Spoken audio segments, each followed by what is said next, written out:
to Economic Development Infrastructure Committee meeting underway. Okay. You know. This meeting is called to order. 9:45, and we appreciate your patience, everyone. Let's start off with our roll call. Commissioners Johnson. Present. Whiteford. Here. Mark. Here. Miller. Here. Ron. Present. Long. Here. Smith is absent with notice. Smith Charles. Present. You have the floor. Excellent. And we'll have Commissioner Johnson lead us in the pledge today. Thank you very Everyone much. would stand, please. I pledge allegiance to the flag of the United States of America and to the republic for which it stands, one nation, under God, indivisible, with liberty and justice for all. Thank you. That takes us to item 4 on the agenda, approval of minutes. I'll entertain a motion. Moved by Long, supported by Markham. Is there any changes, corrections, updates? Seeing none, we'll go ahead and prompt the vote.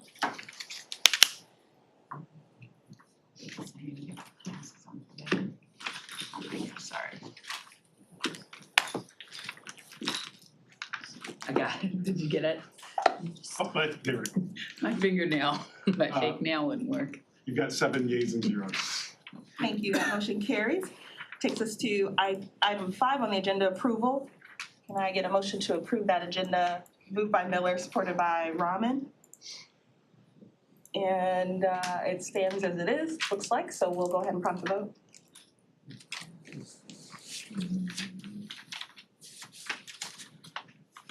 Use this thing.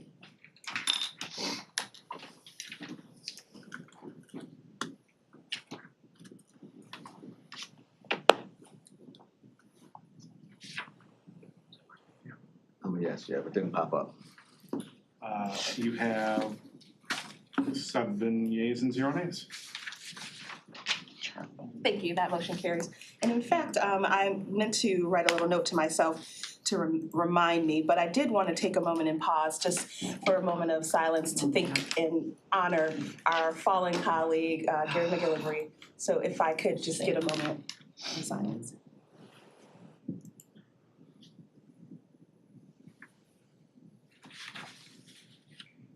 Thank you very much.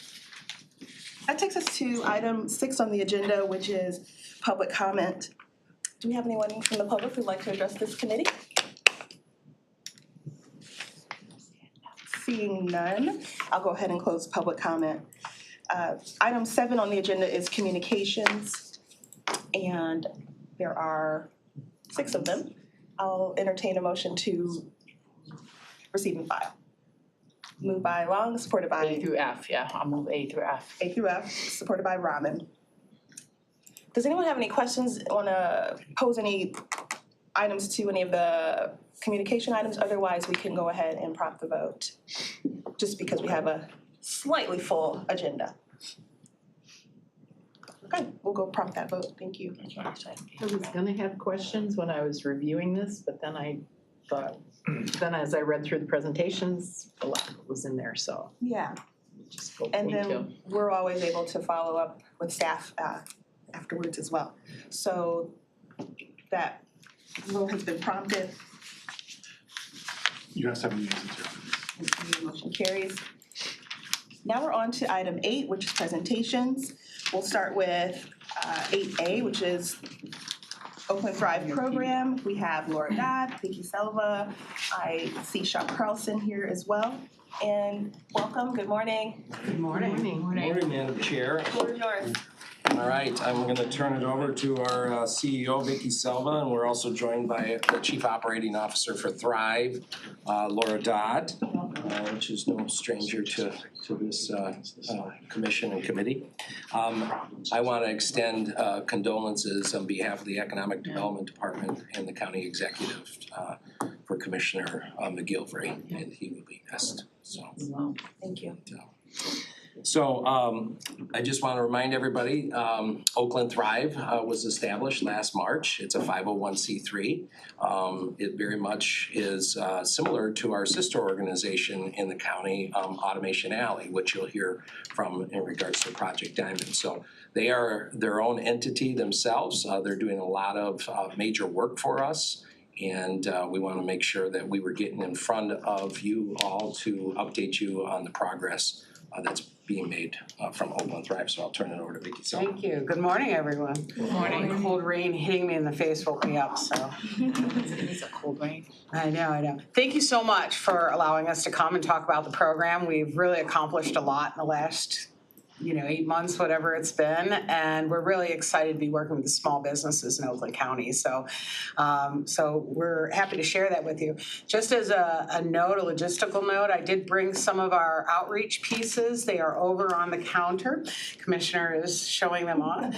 And so please feel free to share them with your constituencies, any small businesses that are looking for assistance or wants information. Please have them contact us directly. We'll give you some information at the end so that you can contact us on our cell phones, our private cell phones. So if there are any questions or anything you want to talk about, feel free to reach out to us. So I'm going to introduce myself just really quickly because I don't know as many of you as Laura does. And I'd like to in the future. So again, I'm looking forward to continued interactions. My name is Vicki Selva. I came on as the CEO. I started working with what was the Oakland County Economic Development and Growth Alliance when we first started out at the end of last year to put together the response for the county's contract. And in my previous life, I worked for Senator Levin for 10 years, represented Oakland County here for a long time, and then went on to work with the state of Michigan at the Michigan Economic Development Corporation, working on creating programs and working with small businesses in federal contracting sphere. So I come to this honestly. My mother raised us on the money that she made from her small business. My husband had a small business, and so I'm really familiar with both the challenges and the ways that we come up with solutions for small businesses, and I'm really excited to work on this program. So let me turn it over to Laura Dodd. Sure. So I'm Laura Dodd. I see some familiar faces, some new faces. Welcome. I worked for a few years I started actually just before the pandemic in helping Sean with the Economic Development Department and some of the other areas. And then really got a good lesson in small business support through the CARES Act and the programs that you all funded and we worked to implement through the economic development team. In that, learned a lot and worked with Ingrid at the time and Sean to figure out what do we need to do long term. Came to you. You all decided that Business Forward made sense. Giving technical assistance to a lot of these businesses seemed to be something that you were supportive of, and I'm thrilled to see it work.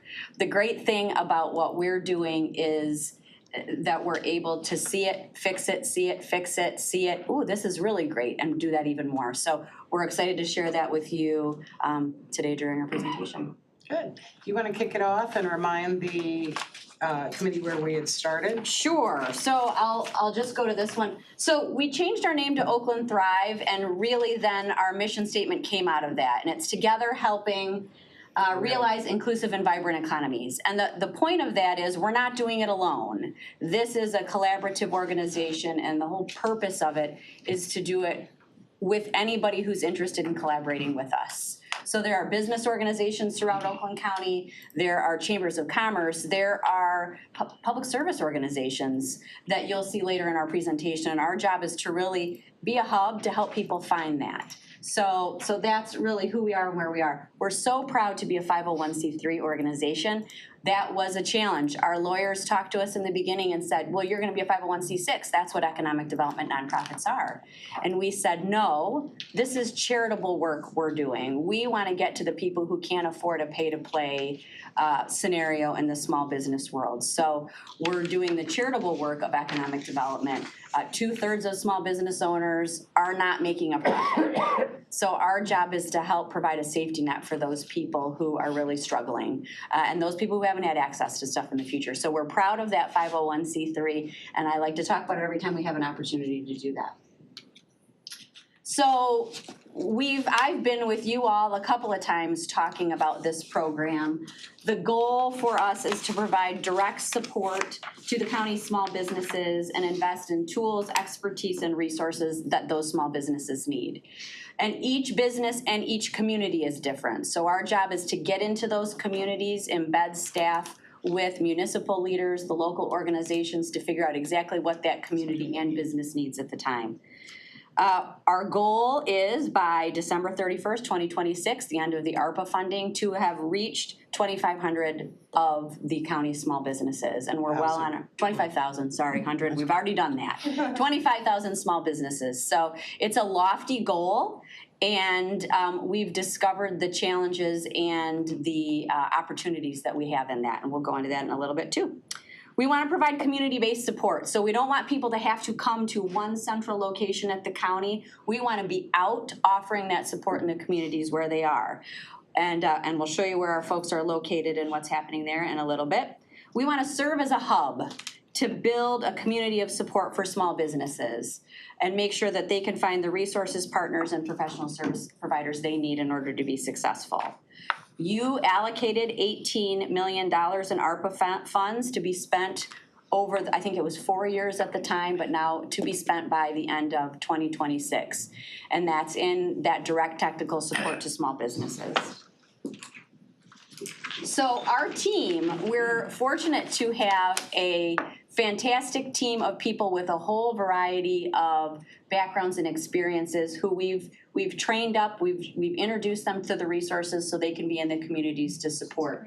This is where they are throughout the county. You may remember the first group of funding was specifically for the communities that were identified as underserved through the Economic Outlook report.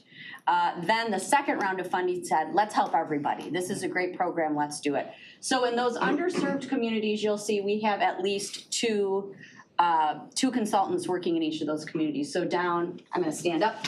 Down in this area, we have two. That's an area that's relatively underserved. Up here, Waterford, Pontiac, we have two. Over here, we have two. Down here, we have two. And then the rest of the county is served by ones in each of these regions. And these regions are identified as the public use microdata the census uses to figure out median household income. So if you look back at your Economic Outlook report from 2001, it explains where this data comes from in a lot better detail. But that's the data we use to really drive what we're doing and who is focused where. 2001? 2021. Okay. I'm doing not a great job with numbers this morning. It's okay. Not enough coffee. Last night was a long night. It was. You know, Give everybody a little it grace. was. And here's a picture of our team. You may see faces you know, you may see faces you don't know. They are actively out there in the community. We're happy we have a brand new a member of our team just next to Vicki there. His name's Tony. Tony Cook, and Tony is the director of our Business Forward program. Very good. Yeah, so as Laura had mentioned, we really look at ourselves as a hub. So we're not there to reinvent programs or, reinvent the wheel. We want to connect the small businesses to those services and organizations that are already there, find what gaps are not being served, and that's where we'll do the backfilling in with new programming. So a lot of our energy and attention has really been on the partnership building as well. So we've got our consultants that are out working with the small businesses. They are embedded in the community. In many cases, they have office hours alongside with their Chamber of Commerce or the entrepreneurial groups that are in their regions. They go to events, they make sure that they are accessible and easy to find. Then we have this, a few other folks on our team that are really focused on the partnership piece of it, making sure that we know who our resources are, make sure that the resources are vetted so that they are legitimate service providers. We want to have relationships with those, so it's not just here's a website, go check it out. We have built relationships with about 80 partners, and we'll get into that in a second. That's having meetings with them, knowing their names, working out a protocol so that we can introduce our clients, what we call our client companies, to the services. So this is a rather wordy slide. It's really meant for to keep me on track. And it's kind of a timeline of where we've been, since the end of last year. So it's been a very busy year. In December, we were granted the contract, the award to perform these services on behalf of the county and the community. In March, we kicked off and changed and opened our doing business as our DBA, as Oakland Thrive. Some of you were there. We had a nice launch at our offices in downtown Pontiac. We're really excited to be on the ground floor of Pontiac. February 2023, and to this day, we continue to vet the organizations that we find, we identify them, we vet them, we have these conversations with them to build those partnerships so that we can, in full confidence, offer those to the client companies and have them prioritized when they get to those services. In May, we received the federal designation, as Laura mentioned, as a 501c3. It wasn't easy, but rather than being beholden to a membership group, we wanted to make sure that we were able to serve everybody in the community. And so that's why the 3 was important for us. In June, we launched what we have started to call the business to business program, which is really more resources. And in this case, we are identifying, we have a vetting process for professionals in Oakland County who are attorneys, accountants, marketing specialists, business planners, and they are put through a joint evaluation committee that includes one of the chambers of commerce, the director of the SBDC, the Small Business Development Corporation here in Michigan, and our director. And so these are all, vetted and make sure that we know who they are, and we will be able to provide paid services to those particular professionals for one-on-ones when needed. And then in August, we launched our new customer relations management system, which is Thrive Drive. Again, the next slide is, the screenshots of this system. I'm not going to go through the whole thing with you, but it really is our ability to match the resources. It's a guideline for our business consultants when they go and they have their own dashboard. It prioritizes and kicks up the companies from the CARES Act list, those companies, small companies that have received funding through the county during COVID, and other companies that come to us in other ways. And so it's really a way for them to manage their relationships, put all their notes in there, keep really good records. It's a tool for us also to be able to see, who we've talked to, what happened, what the program was and what the progress is, and then go back and continue to build those relationships. Our consultants have been, counseled and know that these are not one and dones. This isn't you meet somebody and give them a list and they're gone. They are building relationships and hopefully long-term relationships with these companies so that they can continue to, come to us over the years and say, okay, you helped me out with my accounting, but now I need marketing. And so, how can we help them continue to build that business? Because a small business is never just, one thing, right? We know that this is a relationship. And so that's what we're trying to do out in the community. We're proud to have formed, like I said, 80 partnerships with community, other nonprofits, with other organizations that are out in the community servicing specific clients sometimes, and as well as the federal and state and local agencies that are out there that are tax funded to service small businesses. So it's really a connection. The next slide, this is kind of an overview of a lot of our partners, where they are around the county.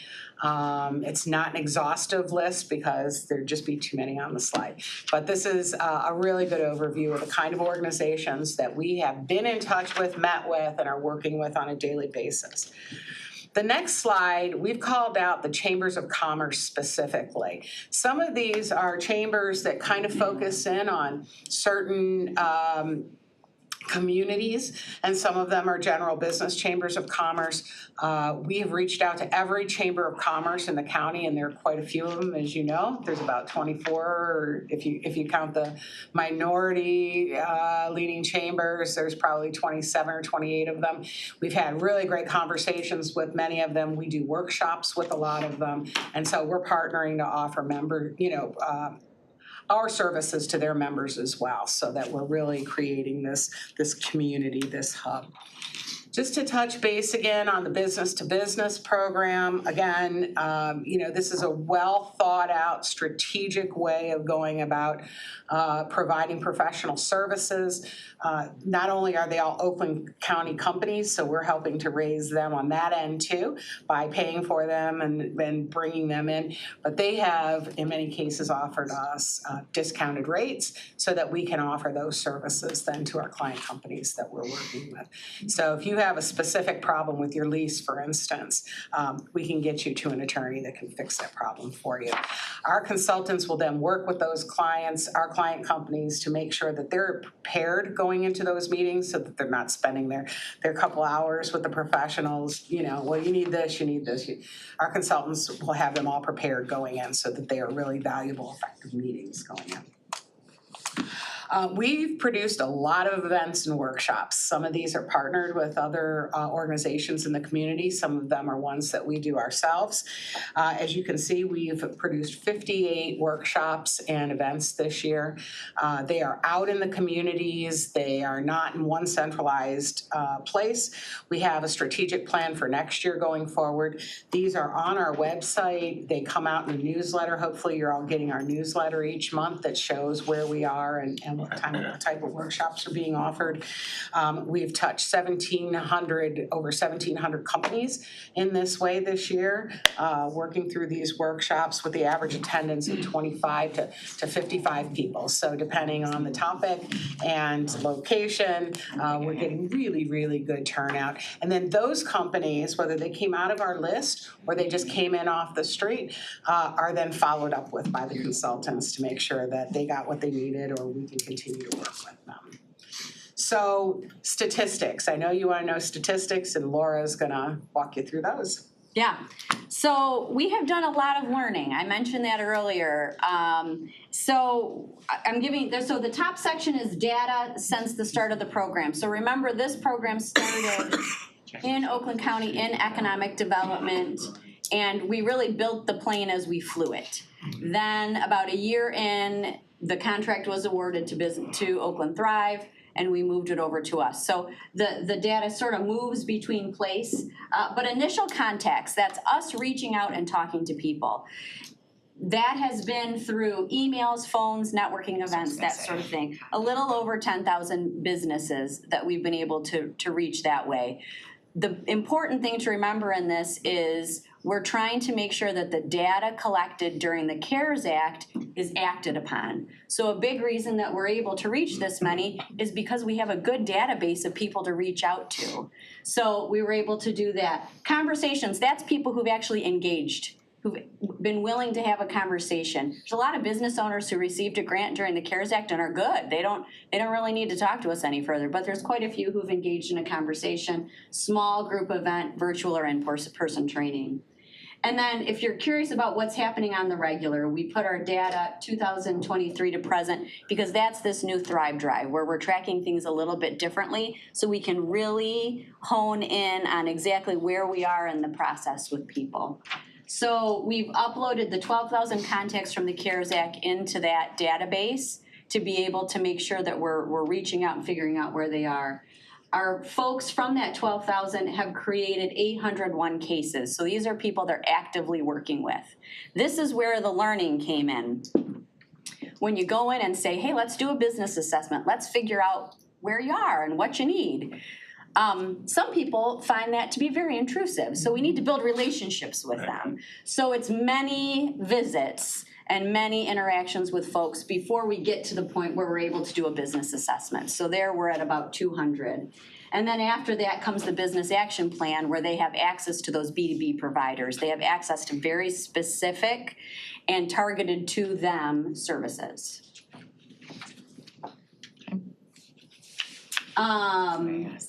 So we wanted to talk about who are we serving. So in our databases, this is what we have. We have about 39.5% are minority owned, and this is self-certified, not certified minority owned businesses. Those are two very different conversations. And the second one is women owned businesses, 37.5, veteran owned, 1.5. And know that some of them could be a minority woman veteran owned business. It may be one person who's all these things, or they may have two things. What we're gonna work on is also making sure that we get folks who are interested in being certified minority-owned, certified woman-owned, and certified veteran-owned. So in this new database that we're working with, we can track. They're telling us they're minority-owned. But then, okay, let's find out if we can get them to be certified. And we're working on providing trainings to make that happen. Is this you? Is this me? I think this is you. So we've had quite a lot, so that was our quantitative stuff. I want to give you a little bit of qualitative too. We did a lender readiness event just a few weeks ago because what we found is everybody says we need money.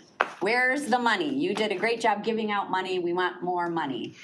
And really, what we've found is sometimes it's not money, sometimes it's other things. If you're a small business that's not able to make money, then we need to figure out how are you costing things. What do you need to do? Are you ready to ask for a loan? Because a grant and a loan are very different things. And many of our small businesses don't even know what they need to have in their folder to go to a bank. So this event was, let's get a lender readiness event so we can take the stigma away from going to ask for money. We had the Aid Society, the Accounting Aid Society came and offered support. We had representatives from a bunch of banks, and they were able to meet one-on-one with those folks. And this woman left afterward, and you can read what she said. You're readers, I don't need to read it for you.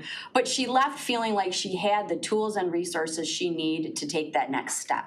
And she built some relationships along the way. And this is just one of quite a few people who were at that event. We were really proud of that one because we were really able to bring people together.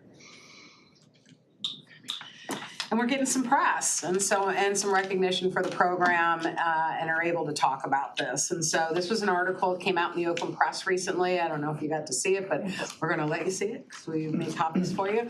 And it you know, the gist of the article was about how small businesses are growing in Michigan, and then a good portion of it is how Oakland County is supporting these small businesses through Oakland Thrive. It highlights one of the companies that our consultants have been working with. A small business, a woman-owned business, and so we were really proud to have the article and be able to talk about the work that we're doing. So I wanted to share that with you. And then finally, you know, here's our contact information. We're you know, big and bold, and our colors are big and bold, and we're out there in the community. And so we want to make sure you know how to find us. If you have any questions, you talk to a company in your district that is looking for assistance. You hear something that, you know, you're not really sure about and you want to know what the real story is, give us a call. This is Laura's private phone number. This is my private cell phone number. We're the only ones that answer these numbers. You know, if they're clients, send them, you feel free to send them to our website or that phone number. But if you need us, make sure you feel comfortable to give us a call. I want to just add a couple of things, and then, of course, I'm sure you have questions for these two ladies.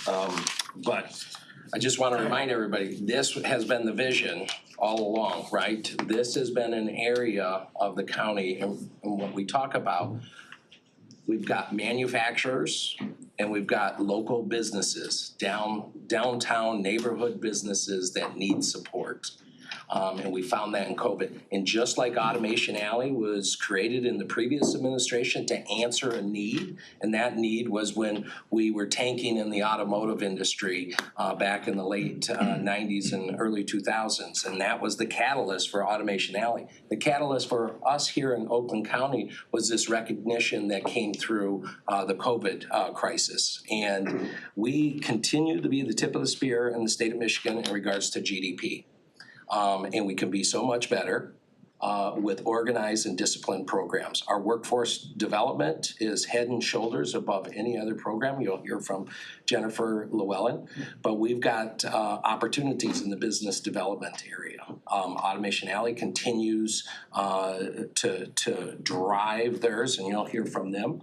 But this local business and the neighborhood and the Main Street programs, we want to help those that are looking as emerging entrepreneurs or established entrepreneurs. And this program is going to make a difference, and a big difference. And so much so that the state of Michigan put out an RFP in August that basically was about 90 to 95% of what their vision and what their requirements were matched up to our program that we're doing here in Oakland County. So we did put in for that grant. We fully expect to be the hub that comes from a grant from there. But this is leading the way. Again, Oakland County is leading the way in demonstrating how to get it done, and the state of Michigan is following with another program. So I think that's important. The other thing that I really need each one of your help in doing this. When you hear about One Stop Shop, it's not One Stop Shop went away. One Stop Shop is in your community now. So please make sure that you push back on people. Everything that One Stop Shop did before is still being done. Okay. So people say, hey, what about the maps? Well, you gotta go to the county because that's where the machine's at. But other than that, it's in your backyard and it's in your community. Okay. So people talk about One Stop Shop, it's not gone away. It's been rebranded and to be more facilitating and more sensitive to the business owners of today. Okay, Some maps that Thank come you, in. Sean. all right. We have a couple of commissioners with questions or comments. We'll start with Commissioner Rahman and Commissioner Law. Thank you, Madam Chair. You're welcome. Eased by a little bit. Vicky and Laura, thank you for the presentation. I think it was really good and it was informative for me as a newer commissioner. I do have a few quick questions for you. One is, we'd mentioned the goal of 25,000 businesses by the end of 2026. If I saw the number correctly, are we already at 10,005? Is that what I understood? So we're about close to halfway there to our goal, is that? But just to clarify, that number came out of the original resolution from the county, so we plan on overshooting that. Okay. So The 25,000. Yes, the 25. That was a couple of years ago when the resolution was drawn by the county commissioners. And our total pot is the 18 million all in, is that what we're looking at, is that correct? Yes, and that includes funds that were expended while the program was at the county as well. That whole 18 million did not come to Oakland Drive. Okay. And then what are the requirements for the businesses to receive resources through Oakland County? They have to be in Oakland County. That's it.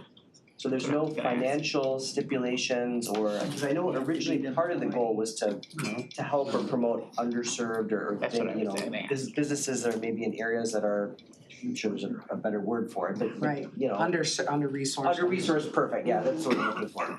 So this is any business that just needs assistance, is that, I just want to make sure I understand Yeah. it correctly. It's a good question. So there were two resolutions. The first was under resource, the second resolution said, let's do everybody. Okay. So we do. I will tell you though, we are especially proactive in that first tranche of communities that were identified as under-resourced. Okay. So that's where the knocking on doors and the really proactive approach to what do you need? How can we help you in building those relationships is happening. It's happening other places in the county, but the thing about our very well-resourced communities, they already have the support.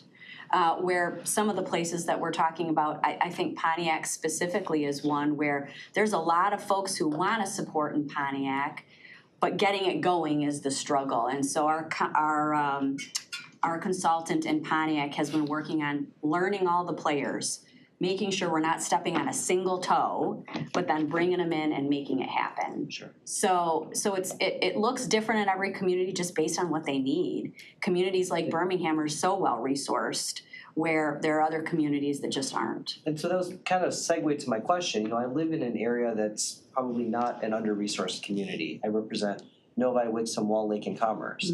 So I know there was a representative that we have for that particular strip. Yeah. I haven't met that individual yet, so I'm hoping at some point to connect with You bet. with that person. Yeah. But I also wanted to find out, what I as a commissioner, and I know Deputy Carlson had mentioned some of that, but where does that leave us and what do you need us to do in those areas to either connect with them or maybe make the introductions between the rep and the businesses? Yeah, I think anytime you talk to a business that says they need something, the biggest thing that we could use help with right now is making sure people understand that just because it's free doesn't mean that it's not worth their time. So just saying, there's this resource, the county has funded this resource, and we know that they can help you. So taking our information or just having our website bookmarked, Fine. so you can say they will help you. All you have to do is call, and I'll make sure your person is Drake Pfeiffer. I'll make sure that he reaches out to you and you get to know Drake. And let us offer this as well. As you can see, we're really big on events. We really like to let the community know that we're out there. And so if you would like to host an event, we can arrange something in the community where you could be the host or the inviter or something like that. We'd be happy to work with you on that. And I think that would be a really great opportunity to connect the two.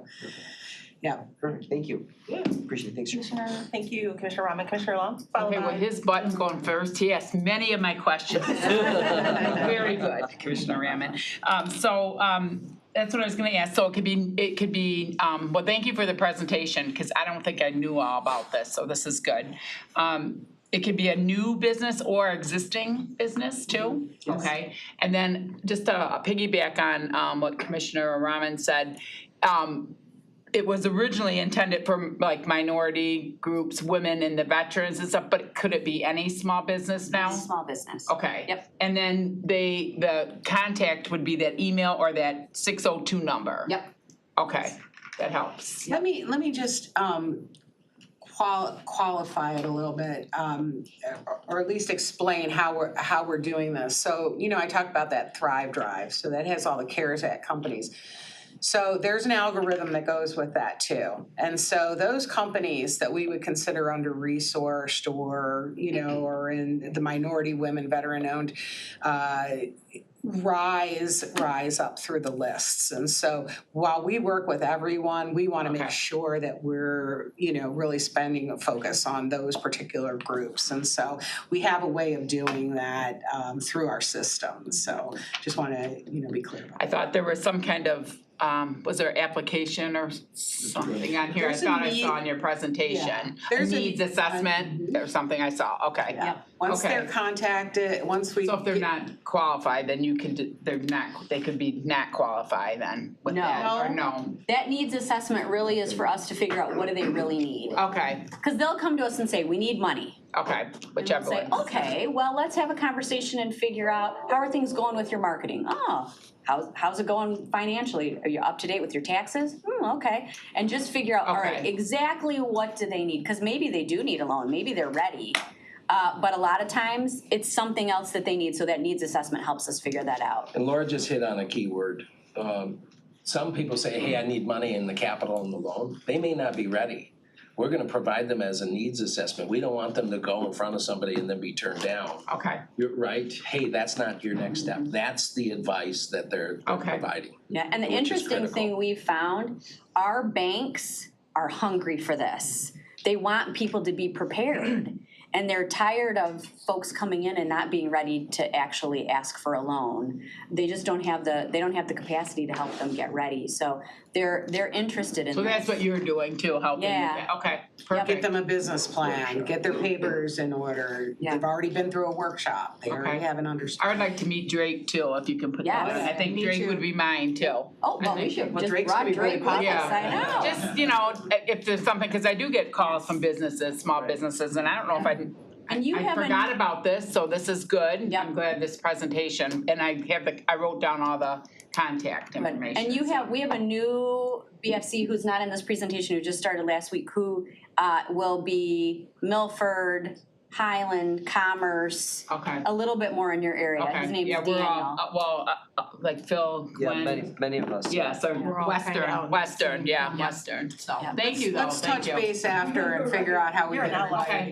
together. Yeah, thank you. Like that. I'm done with my questions, thank you. Thank you. Brian's been out to lots of stuff, so Yeah. Next we now we have have a new person. Commissioner Brian's Miller. still there. Yeah. Brian's still there. We're giving him some help. Next we have Commissioner Miller up and then Commissioner Markham. Thank you, Madam Chair, and thank you for this presentation, and thank you, Mr. Carlson, for your due diligence on all the beat down that you got for getting rid of, Get rid of it, Steve. Just rebrand it. Well, like the name, right? You rebranded it. I know you got a lot of heat over it over the years, and finally, Still. your due diligence and moving forward is showing some fruits, like sometimes it takes time. The question I have is, are we doing anything to help our immigrant refugee business owners? We sure are. Okay. So we, in partnering especially with our ethnic chambers of commerce, we're working on getting professional service providers who speak a variety of languages. We know that a lot of folks, when they come to this country, their first thing is starting a business. That's what they're gonna do. So we do have consultants who speak Spanish, Chaldean, Arabic. Maybe first of the year. He speaks several. I know, and we're specifically working in that area. We have a gentleman, Wissam Brico. Oh, he's my guy. Yeah, so Wissam is our business-to-business director Yeah. right now. Wissam is transitioning out of our organization in a full-time capacity, but will continue working with us specifically on immigrant and refugee work. Yep, If you have him, we're in good shape. you're in good Yep. hands. Thank you. All set, Commissioner Miller? Yes, thank you. Excellent. Commissioner Markham? Okay, again, very good presentation. I'm thrilled to see this kind of work, really getting down into the communities on the ground. I love that. So this all started because of CARES and ARPA and all of that. And the money runs out in 2016, so what happens then? 26. 2026, yeah. I'm sorry, Gwen, I gave it to you. We are working on our sustainability planning right now. And so you have offered us a great runway to get this up and running and starting and proving its value. And we are working on that sustainability plan right now that could include grants and contracts and and other type of subscriptions. We're working out the numbers right now. So we've got a couple years to figure it out and we're working on that right now. I'll be interested to hear about that. And, Absolutely. time marches on. 2026 is gonna come quick. Yeah. It is. Yes, absolutely.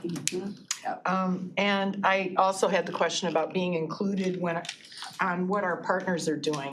If, what's his name, Drake, who serves our end of the world, if he's got a monthly report or anything like that he does, I'd just like to be on distribution for that. Sure. To know where, Yeah.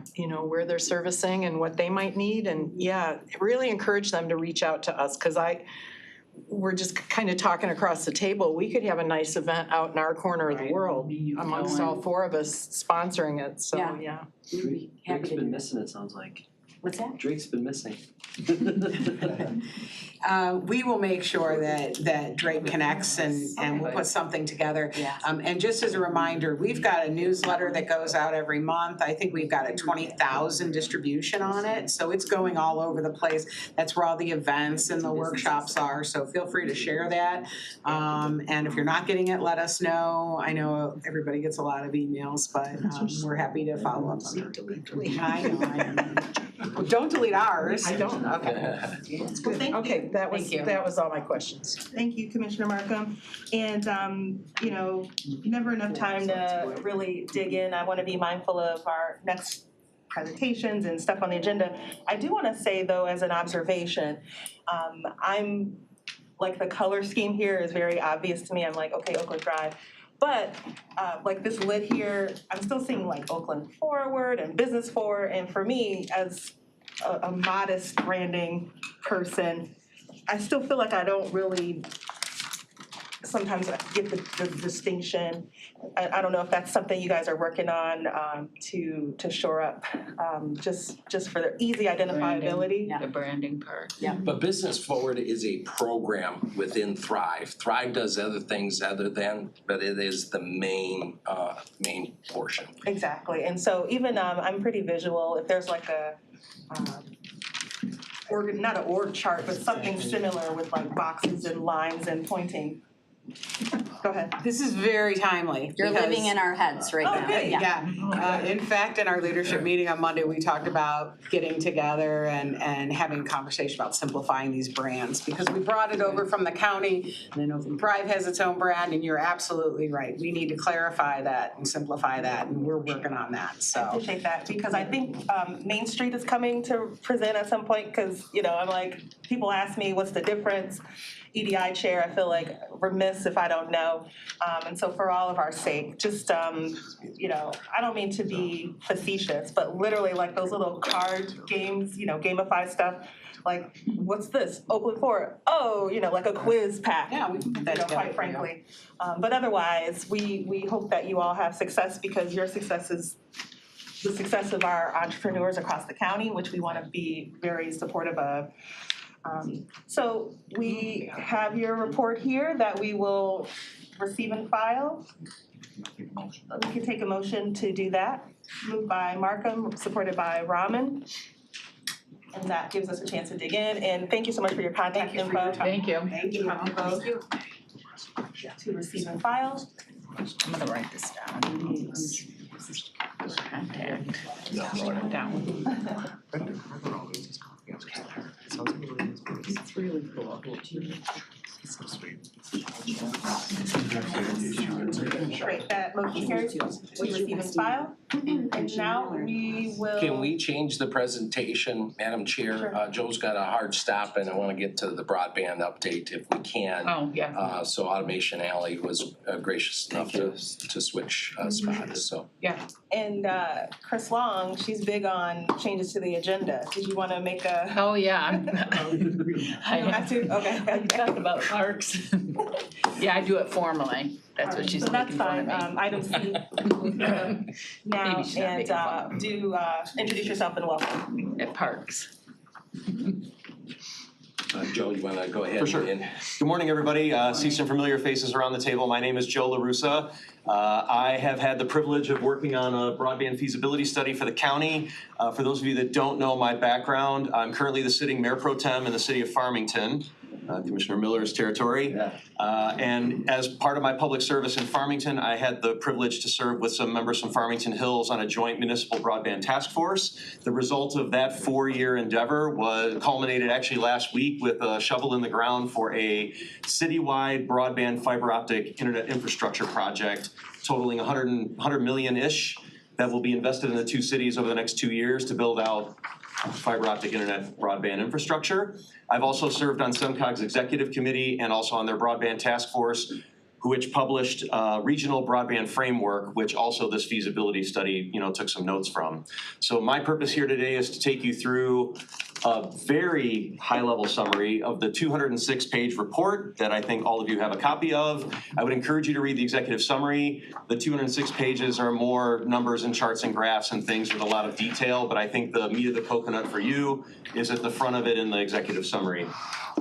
And remember, this came from ARPA. This was an ARPA project. Ren, I believe, was the sponsor of the resolution, Commissioner Markham. And and I know there's a lot of work going on with SEMCOG as well, so we're appreciative. An example, Joe's contract came through Thrive, allowed us to move a lot quicker. So Vicky's been the key project manager helping with this as well. Yep, and it's been a pleasure to work with the county. I think you're gonna see a lot of good information in here and some solid recommendations and some policy items that you should consider. So there were 4 main objectives in the study. One was to identify unserved or underserved areas. That's an ongoing effort because I think all of you are aware there's federal money at stake, and identifying these areas is a critical need for the county. Can we target available funding opportunities to close service and equity gaps? analyze the current competition gap in the county, and then propose some solutions and next steps. I really wanted this to be an actionable item, not just something that we kind of studied and then put on the shelf. So looking first at identifying underserved or unserved areas, most of Oakland County has service. Now, we can argue about whether the quality of that service is to our expectations or not, but from a technical infrastructure point of view, 92-ish% of the county is served. The 14 areas we identified in the study and then the report, this means that these areas, we did not find evidence of a service provider that can provide at least 100 megabit per second download and 20 meg upload service, which is the current definition of broadband service. And we did this with a mixed methodology of field visits to actually inspect the infrastructure.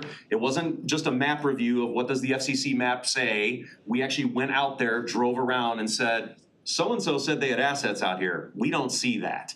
We studied speed test data that was accumulated. We looked at a lot of different data sets to make sure we were thorough and we could conclusively state these are areas that need to be addressed. There were two that were inconclusive. The data was kind of contradictory. The red areas you see 4 and 14, those were inconclusive from a standpoint of there was infrastructure, but no speed test data. So kind of difficult to say whether there's actually a service provider giving service when we don't see speed test data, but we see infrastructure. This was kind of the inconclusiveness. What is that? City of Northville, that's what that looks like. 14's Northville? I think 14 is the Joe? city of That's Northville. Northville, yes. Joe, I just want to diverge just a second. I saw Commissioner Johnson look for my attention. Very fast question. Sure, go ahead. 92% of the country, or of the county's geography, what percent of the county's population? That's in the report, and I don't have that number off the top of my head, but yeah, it's in there. Okay, thank you. We actually tallied the number of passings in each of these areas to show you what that means. And so it's 2,264 passings that we believe don't have broadband service.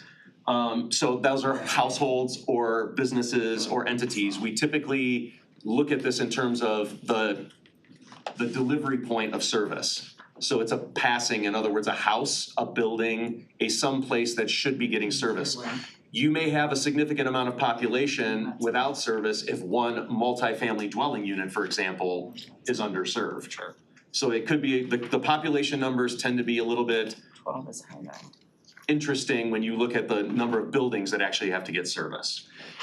To serve these 14 areas, we would require approximately 119 miles of fiber. We've tallied what we think that would take if you wanted to build it, but our recommendations are more in the line of go to the adjacent places where there are service providers, ask them, leverage relationships, incentivize them to build out the remainder of these areas. Area 3, which is up near Addison and Leonard up that way, that is the best candidate for consolidating a request for BEAD funding from the federal government. You have a substantial number of passings. It's an underserved area. It's kind of out at the periphery. It's not near a metropolitan area. It kind of checks all the boxes, if you will. So moving to that funding, to service these 14 areas, if you decided or if somebody wanted to, some private entity wanted to build it themselves, if the municipality wanted to do it themselves, we believe it will take approximately between 8.6 and 9.3 million. That just depends on if it's prevailing wage and other factors, but the bookends are 8.6 to 9.3 million. If you just wanted to go and throw conduit into the right of way. We believe that partnering with existing providers will be way more efficient, especially if they already have adjacent assets. And if you build something out, you have to connect it back to the rest of the internet. So you're gonna have to interface with these other entities anyway. Potential grants, as I mentioned, Area 3 is the best prospect, and you can kind of see we put the dots of how many passings there are. So this lays out the 655 passings. This is why we believe this area is the most eligible area for BEAD funding. If we were to make a recommendation to go for the grant, that's where we would target it. It does cross a couple different municipal boundaries, so I would strongly recommend that the county or another regional type of organization do the grant application, it'll be stronger because it's a regional effort. Than if each individual municipality were to try to go for their own, it wouldn't be as strong of an application, in our opinion. There were 8 ISPs that claimed to serve this area, 3 of which were claiming broadband speeds, but we were like, where? Show me. So this is one of the areas where we believe we can successfully challenge the FCC maps and go for the BEAD funding. Objective 2, other funding sources. So we talked about one area, right? Area 3. Well, what about this other stuff? Again, the other areas we would recommend you try to partner or try to leverage relationships with existing providers. What we really want to focus on for the county is accessing digital equity funds that are available also through these programs. I believe, and the team believes, that this is the strongest play the county can make. You do have some HUD qualified tracks as well as ACS high poverty areas. I think you'll recognize the geography of that, and they tend to overlap. So again, this makes a very strong case for digital equity dollars. What does that mean? There's a provider, but people can't afford, or they don't have a device. There are a number of people in Oakland County, percentage of homes without a computer to access the internet ranges from 3.5% to 62.7%. There are areas of Oakland County with a 62.7% lack of device rate who simply can't access the internet. A lot of municipalities, library districts, school boards are trying to countermeasure this themselves. I can tell you the Farmington Public Library, you can check out a laptop from the library. Again, these are single point solutions. They're not aggregated and funded and given the support that they need. They're doing the best they can with the limited resources they have. This is why we believe that the county's position needs to be to aggregate these kinds of things and go after the federal money, because organizing the multiple geographies that you see here and organizing these different entities, I think, is something that the county is well positioned and suited for.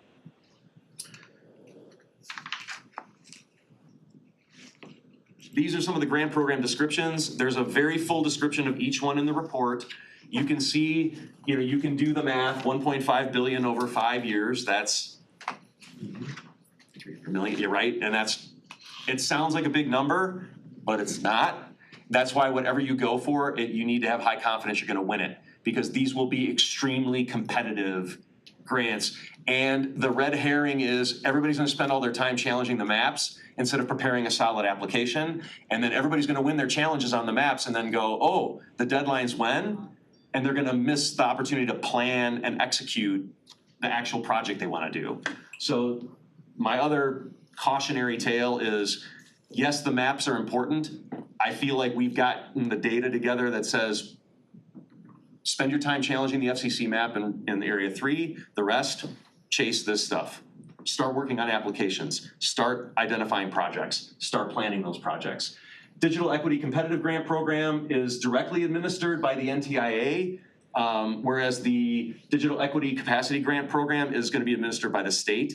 So a couple different approaches there, have to decide how we want to engage. I definitely think in the recommendation section, you'll see we need somebody that's a direct interface between the county, MyHigh, and NTIA, so that we can work hand in hand with them on constructing the proposals for these. Right now, I believe that that's a weaker connection that I see between the county and those entities. Robin might have some leftover money for shovel-ready things.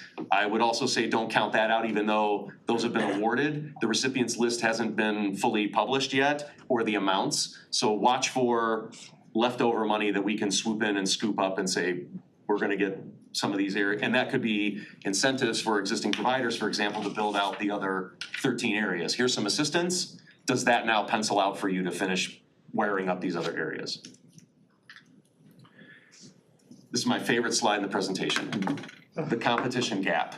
So if you take these two maps and kind of like roughly lay them over one another, this is who services Oakland County, Comcast and Spectrum.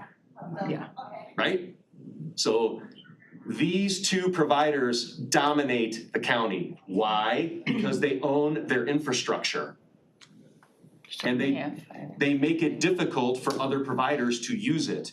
It would be like UPS saying, nope, we built the roads, Amazon. If you want to deliver a parcel, you have to build your own roads to deliver a package. That's a good analogy. So this map, these two maps show you why I believe and why Farmington and Farmington Hills believed that we needed common infrastructure to allow multiple service providers to compete. Because when you bring competition, you bring price, quality of service, speed, all of the things that we care about now become the thing that gets managed, right? Accountability. Correct. That's why my Verizon. Now, right, when you have a moat, you can defend your castle, right? Right. There are some other providers. I will say, I want to point out on T-Mobile side, right, it's very fragmented. The wireless providers have a very fragmented approach. I would say that for the Farmington Hills project, part of the press release is that T-Mobile will be an anchor provider for the new network in Farmington. So the wireless providers, if given a common infrastructure, would jump tomorrow to serve these areas, right? WOW is kind of in there, but they focus more toward the metropolitan areas, right? There's not a lot of incentive for them. The ROI on an infrastructure project this big, they need to know that they're gonna penetrate the market. I got Xfinity, $25 a month. 123 Net's middle mile, so they're not a ISP, they're not providing service. They're another good example. 123 Net is another good example of common infrastructure. They're providing middle mile solutions. We do have a 123 map in there. I didn't put it up here because it was kind of like so teeny tiny. It's really didn't, these were the big players, these five. But they are headquartered in South. Correct. Yes, they are. Yep.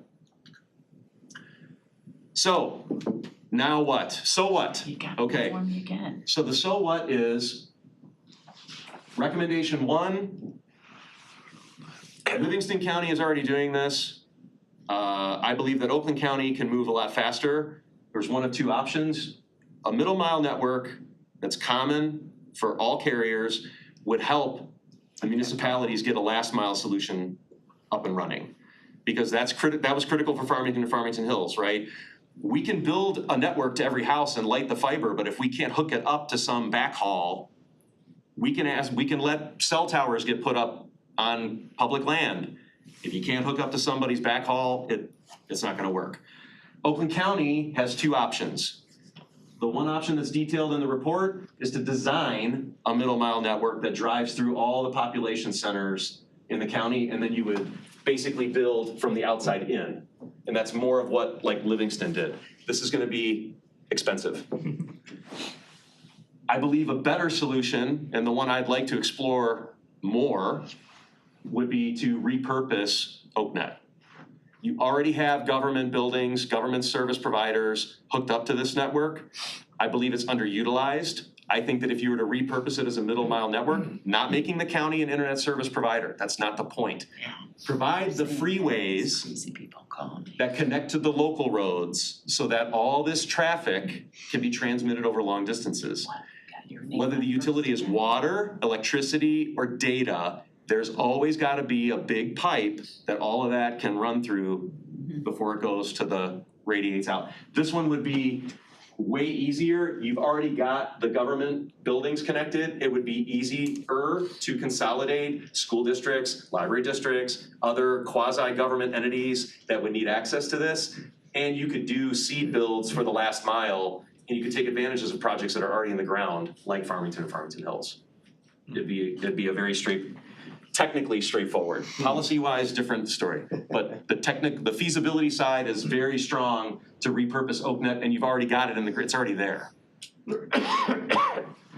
Organize the CVTs to assemble the strongest possible proposals for grants. I touched on this before. This is where the county can play a key role to consolidate and build the strongest case for federal money, state money, and execute the project. SEMCOG does have planning and administration privileges for some of the grants. Those of you who are on SEMCOG with me know this already. I think we have a very strong relationship there that we can leverage. The Tri-County Initiative as well is another one. I think that there's a lot there that we can grab onto, and focusing on the HUD qualified and ACS tracks. That's the strongest play, was digital equity. In 3 to 5 years, Oakland County could say, we're 100% served and we have 100% digital equity in the county. That's a huge, that's the only place you'd be able to say that in Michigan. Recommendation 2, assign a county liaison to NTIA and MyHigh to engage in their rulemaking process. Those of you who are following this, the rulemaking process is kind of like watching paint dry, right? And it's coming very slowly, but being in there when those rules come out is gonna be critical. And our ability to engage in the process. How many golfers I got in here? Any golfers? Whoever knows the rules. Oh, you have 15 clubs in your bag. I'm very sorry, that's a 2-stroke penalty. Don't say it till the 18th hole. Yeah, but don't, right, exactly. Other than what, you have to use them all though. They're in That's there, right. You don't use them, but they count. No, they do. Yeah, they did bring it up. Engaging incumbent ISPs to provide last mile solutions for unserved, underserved areas of the county. I would say that I've had more calls from incumbents since they became aware of this feasibility survey. I think that they are kind of probing the phalanx, right, to see where they can kind of get in. I know they've called the county executive. I know that they've been talking to all of you. Anybody that, you know, is remotely in the orbit of this topic is probably getting a call from Comcast or Spectrum, particularly Comcast. They are very eager, as you could tell from the map I showed you. Right. They're very eager to be a partner to the county. Obviously. Yeah, Get them. but I do think that there's leverage there. I think it's an easy ask to say, and oh, by the way, the area that I showed you, if Comcast could come into Farmington and Farmington Hills tomorrow on common infrastructure and not have to worry about an ROI for an investment in broadband infrastructure and just go in and compete with a service plan, I mean, I don't wanna say they would jump at it, but they kind of said, yeah, we would consider that. I'm like, I bet you would. And I'm quite sure that they would also run up in here and jump in there too. Monopoly right? for different cities and stuff. Why isn't it like you're not offered all? Final They recommendation, don't share the network. I know it reads like a PhD dissertation, but you gotta publish the report. It's written in plain English for people to consume it. It's not got a bunch of jargon in it. It's got useful data, and I think it will be a catalyst for the discussions that you and the commissioners should have to pursue making Oakland County the first county that's 100% served with 100% digital equity. Good. Questions for me? All right, wow, Good presentation. wow. Oh wait, there's more. Pay separate shipping and handling, and you Right get here, twofer. start going page by page. So we do have a couple commissioners who have We want to. identified they wanted to ask questions or comment, and definitely the thing that I'm left with is that there was a couple of times where you used the word watch out for, keep a lookout for, all this stuff. To me is like, is that staff? Do they know they're supposed to be looking for this kind of thing? So these are like the implementation next steps questions that I certainly have. But let's start with Commissioner Rahman, followed by Long. Thank you, Madam Chair. Just in the interest of time, I know we're coming up on 11 o'clock already. I'll try to keep it as brief as I can. I actually jotted like 10 different questions, but we can talk about that at some other My time. email address will be available for all of you. Just on a simple thing, you know, the middle, if you go back to the middle mile map real quick. I don't have 10. I have one. My quick question is, the middle mile doesn't seem to coincide with the 14 underserved areas quite as much, right? I love the map, but I think conceptually it makes a lot of sense. I understand what you're trying to do and I agree with it.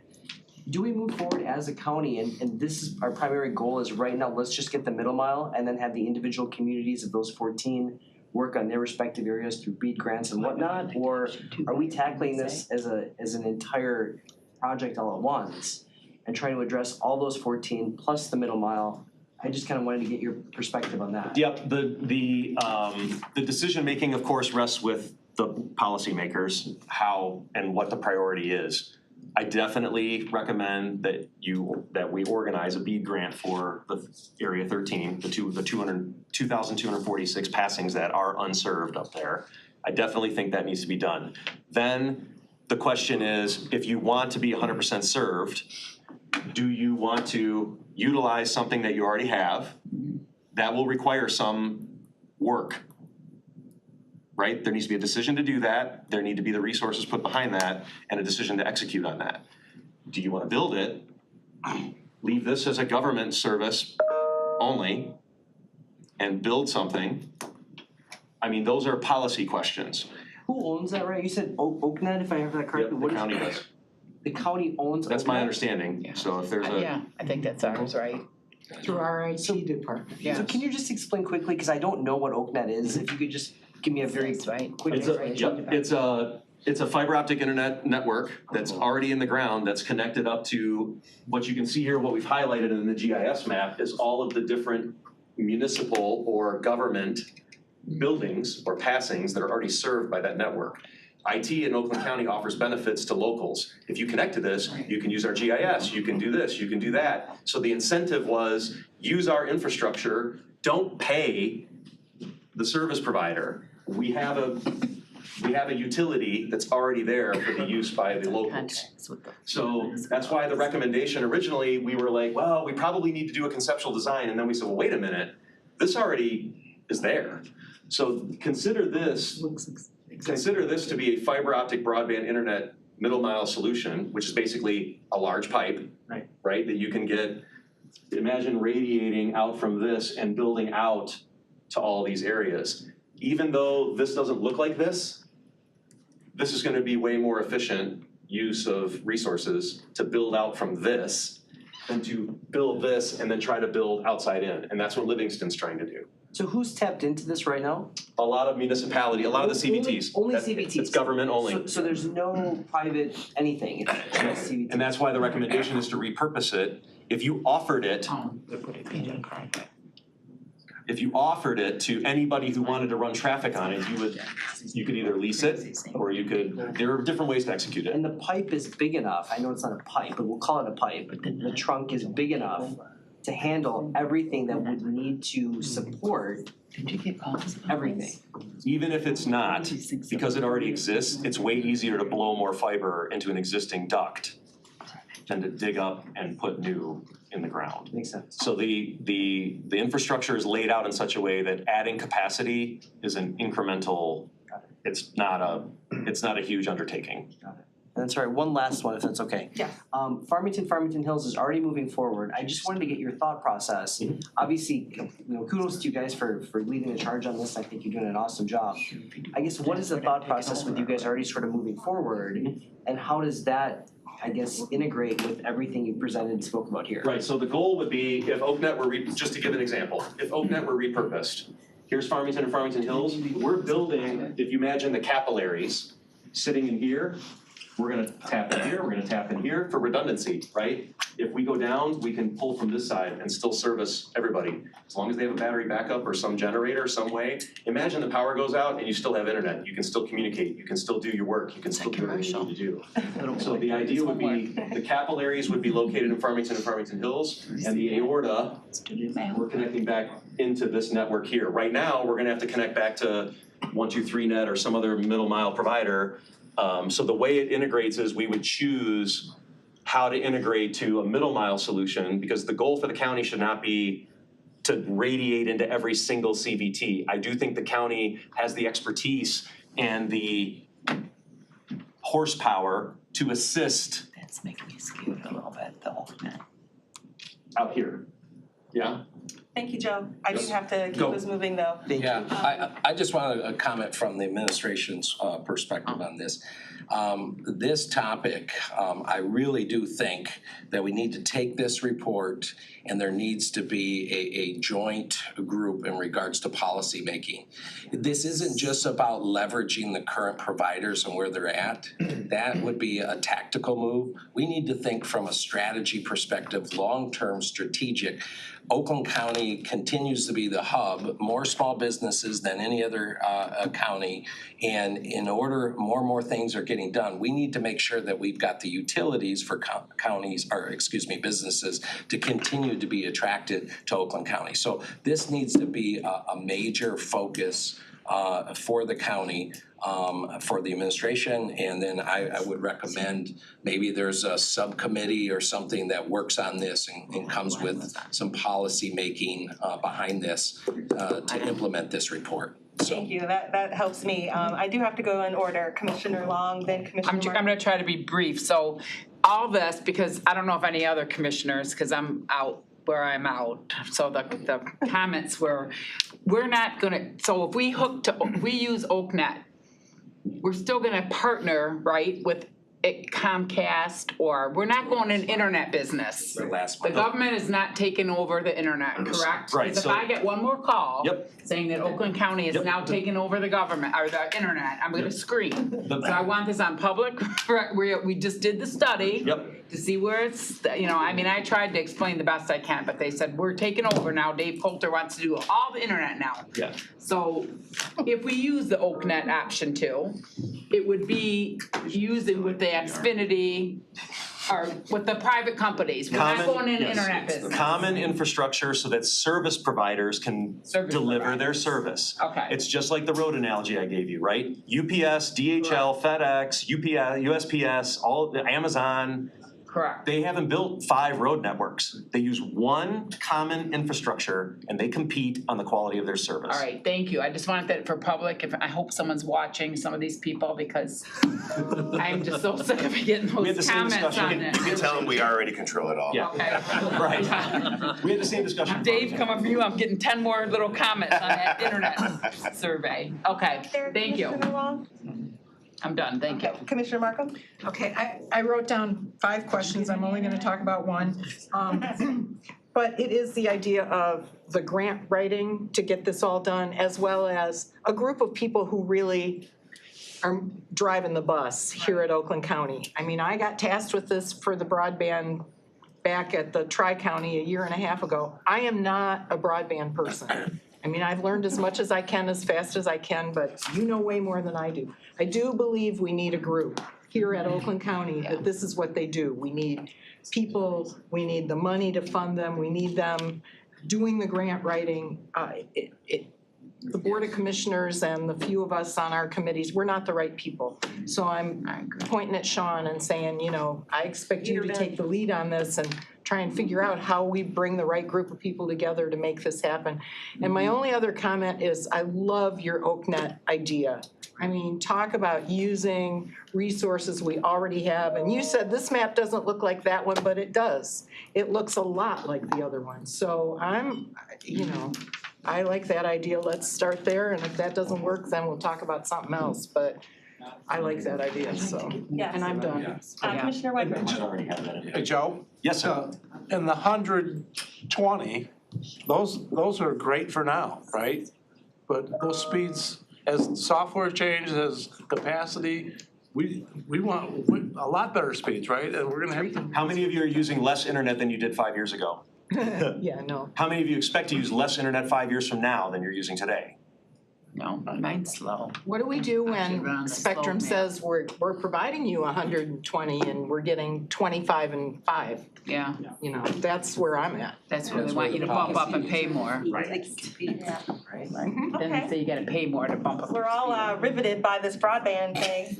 So Can't say anything. to the chairman of the finance committee, I do echo it as well, just that we need, more day-to-day people than just us committee members who come here once a week or twice a week sometimes. So we're all ears through Aaron and Mr. Andrews, who will help keep us in an organized fashion.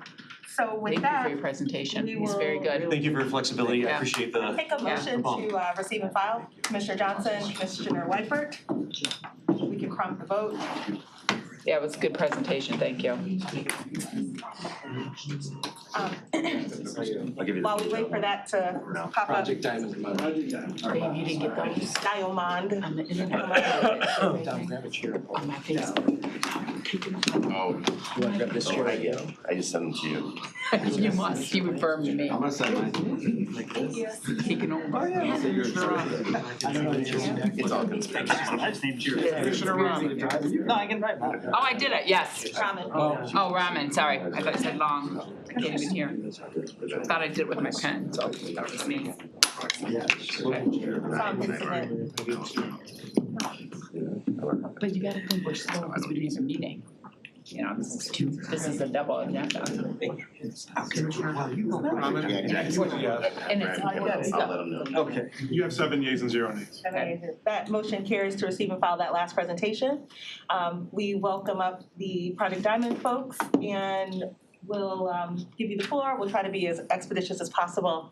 I'm gonna turn it right over to Tom Kelly, the Executive Director for Automation Alley, and Pavan, who's running point, the Chief Operating Officer for Automation Alley. This is another key project. Sorry to come in front of your committee with all our big projects at one time, but That's what we're here for. we wanna give you an update and a lot of good stuff happening in economic development. I'll turn it over to Tom. Great. Thank you, Commissioner Smith-Charles and the commissioners for having us back. We do appreciate your trust and support in getting Project Diamond Phase 2 off the ground. Just to very briefly give you a little background, especially for some people that are new. So Project Diamond stands for Distributed Independent Agile Manufacturing on Demand. Automation Alley is Michigan's Industry 4.0 Knowledge Center. What that means is we help manufacturers navigate this digital transformation that is really going to become evident as we go forward of how much we are at risk in Oakland County and in Michigan, because 20% of our GDP comes from manufacturing. The US average is 8%. And manufacturing is about to go through a massive transformation. We see what's happening in EVs and batteries. That's just the consumer-facing side of manufacturing.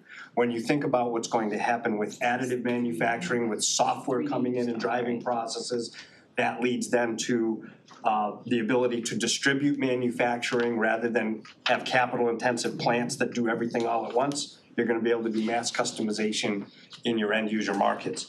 This is gonna change how we need to think about manufacturing. So Project Diamond, we had always felt this is where we need to take the community. When COVID hit, remember everybody was making PPE with 3D printing machines? And Sean came to us and said, what can we do that solves a need today but helps us position our manufacturers in Oakland County to succeed?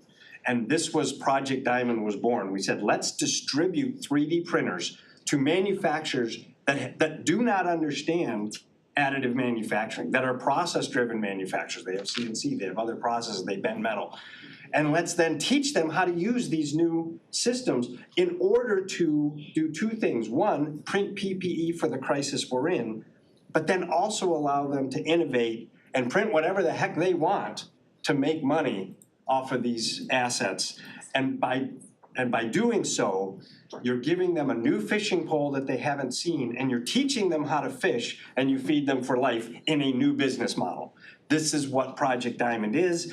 We were very successful. We distributed 250 printers to 250 independent businesses, small businesses in Oakland County, and we taught them how to use them.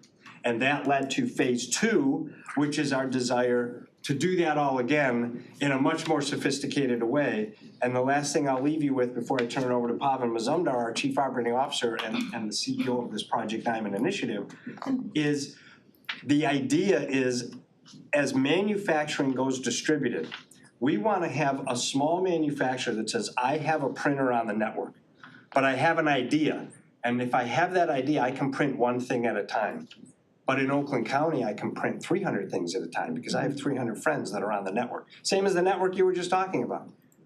And now we're on our way to 250 to 500 more additions, which will get us to scale. There's 2,600 manufacturers in Oakland County. If we have a third of them on this network, it allows us to produce hundreds, if not thousands of components a day, all in a distributed fashion without any additional capital for any small manufacturer.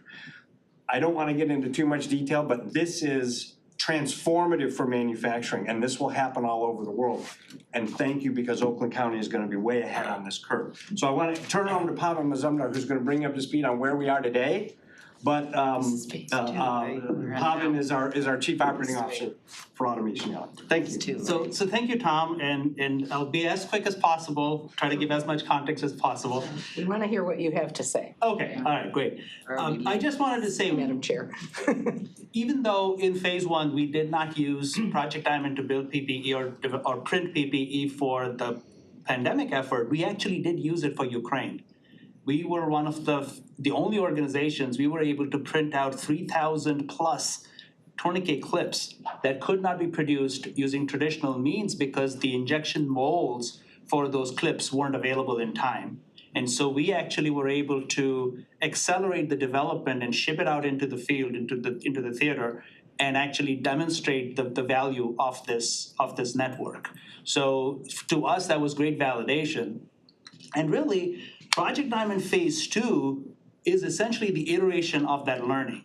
What we learned was that we developed a system that could distribute designs, if you will, but in a non-commercial environment. And what we needed is now how do we take that idea and create an economic tool to scale up manufacturing? And so when we defined Phase 2, we had 3 milestones that we defined. The first one was, in addition to just giving printers and distributing printers, we wanted to make sure that we had a mechanism, a digital infrastructure, so that companies could monetize and commercialize their designs. And as Tom mentioned, as manufacturing is going more from process to design, the fundamental underlying transformation that needs to happen in manufacturing is from process expertise, we need to become IP holders as small manufacturers. We need to basically be our own, create our own and manage and own our own design portfolios. And so what this first milestone does is to create this open marketplace. The second milestone is for that open marketplace to be provided broad access even outside Oakland County, even though the epicenter stays Oakland County. And the third one is the printer distribution, and to expand on the scale of the printer distribution, but also then focus on what did we learn in Phase 1? Not all companies took to the 3D printing expertise at the same level.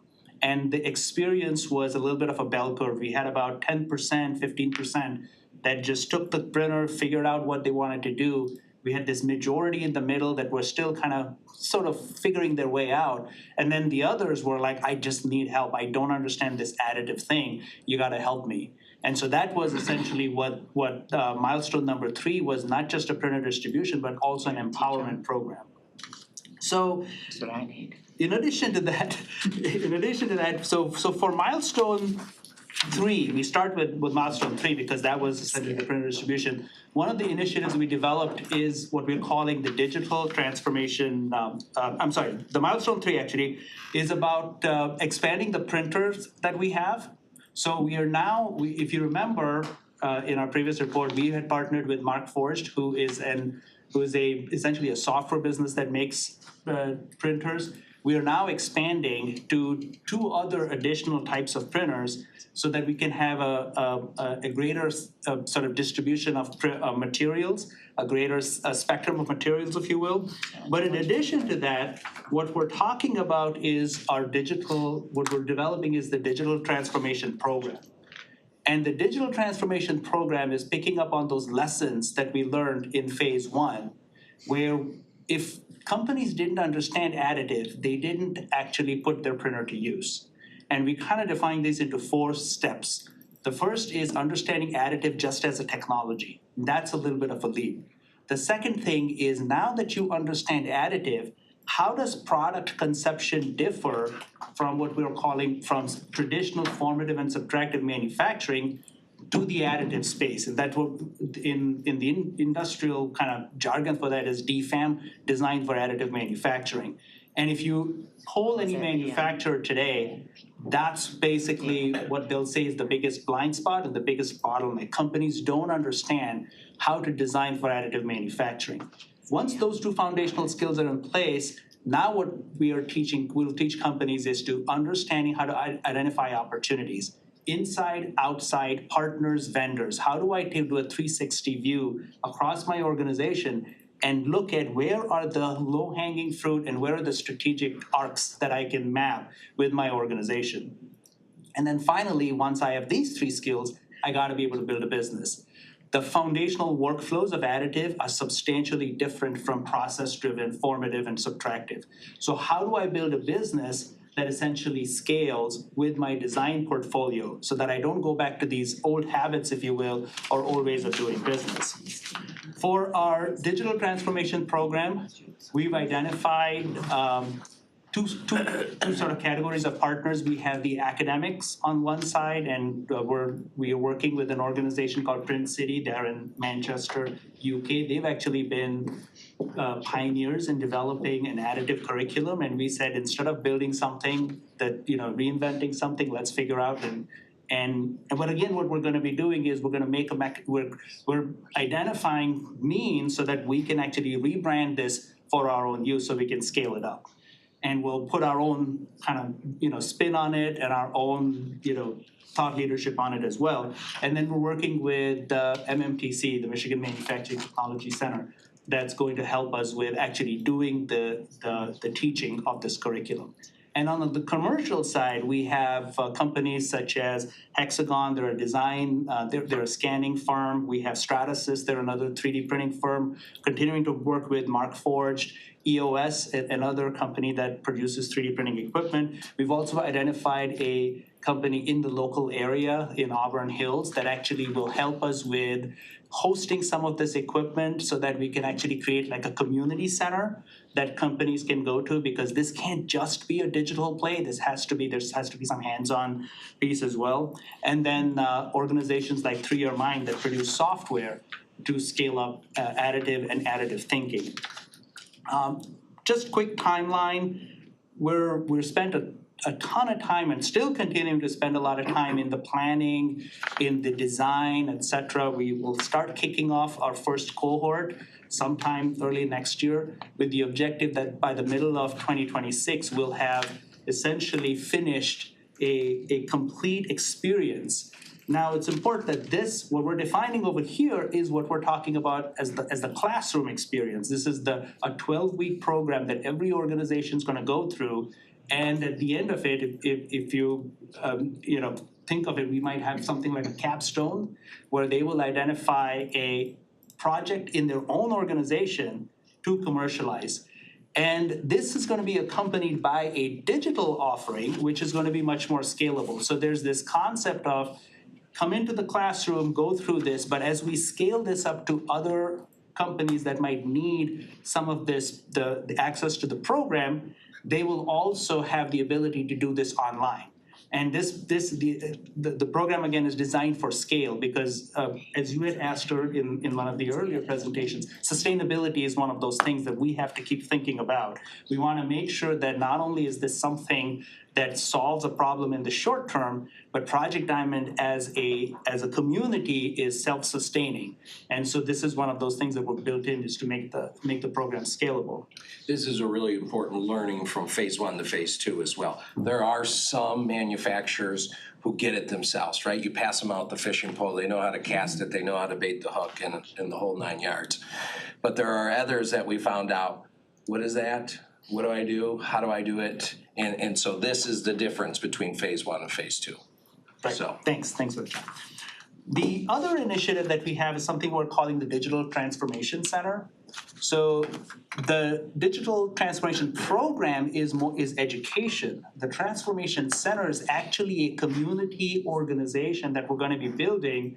And this is with our potential partners at GeoFabrica, their business in Auburn Hills, where it's actually hands-on use, and we're identifying more expensive, high-value equipment that is going to be professionally organized and maintained by GeoFabrica for us, with the idea that Tom just gave us. I have a printer. I design a component. Now I want to scale up production. I can scale it up on the network, but I might also be able to scale it up at the DTC because the DTC might have materials that maybe the network doesn't have. And so I have this combination. And again, as manufacturing is going design-based, I don't need to ramp up my balance sheet with CapEx. My balance sheet should be more intangible. It's about design and competencies, and the CapEx is more fluid and it's distributed into the neighborhood, into the community. And if this mechanism demonstrates how you can do that, so all businesses in Oakland County, all Project Diamond companies in Oakland County will have access to the Digital Transformation Center. And not only can they learn, they also create essentially these affinity groups now where they can collaborate. And we've seen this a lot. We've seen that manufacturers typically in a community don't tend to compete with each other. So it's easier for them to work well with each other because their customer bases aren't necessarily overlapping, but their problems are very, very similar. So they can create these groups. And this is the objective of the Transformation Center. Then the other program initiative, and this comes back to milestone 1 and 3, is we're continuing our partnership, exploring a broader partnership with Markforged. And Markforged also as a company, which by the way, Markforged is probably one of the only 3D printing companies that really understands that manufacturing is becoming software driven and additive manufacturing is actually a software play. And so they have created this application called the Digital Source where you can securely license your IP for third-party printing. This is absolutely unique. It's kind of like, if you remember back in the day, if you were a musician and someone ripped your CD and put it on Napster, you had no way to monetize that MP3 that was ripped out of your CD. That's happening in 3D printing. If your design goes out and someone gets access to that design is now essentially stolen.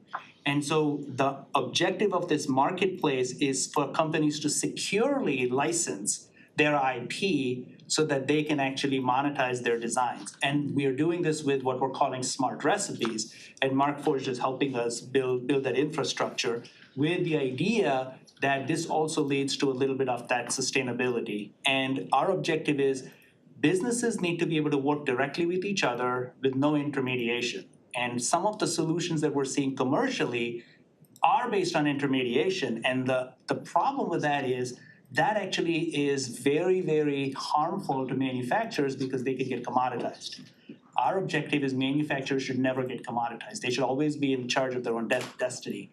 And that's how you do it. So that's the objective of the marketplace. And then the other piece that we have is something that we're calling the Digital Transformation Platform.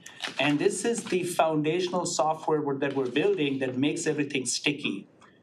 If you can understand what's happening on the manufacturing process side, imagine what's happening in the workflow side in an organization. Now stuff isn't going around with paper anymore. Everything's information. It's no longer about printing 3-part, dot matrix prints where one goes to machining and one goes to post-processing. Everything's just a digital thread. And we've done research, we've uncovered that manufacturers are not ready for this. So what we're saying is, as part of this transformation program, how do I build a digital-first organization from the inside? And that's what this piece is about, is to give them a platform that very simply allows them to collaborate internally, but also collaborate externally with their partners and their customers. And then the final slide is just a very quick overview of the timeline. We expect that as we're kind of defining the requirements of the marketplace, we'll probably be in that 2025 where we can actually launch something so that it's commercially viable. Again, this is largely dependent on the work that Markforged is doing in making sure that their platform is ready and making sure that we have the right commercial agreement with them. In terms of the broad access, very soon after it's launched for the Oakland County community, we expect to make it available for the broader community outside of Oakland County.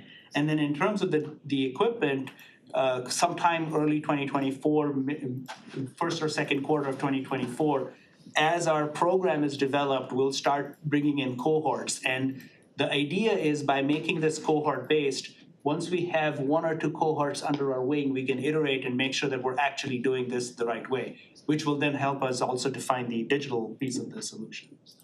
So that's basically it. I'd love to take any questions. One thing I wanted to point out is Vicky Selva in Thrive is working with Lambert and Associates from a marketing perspective.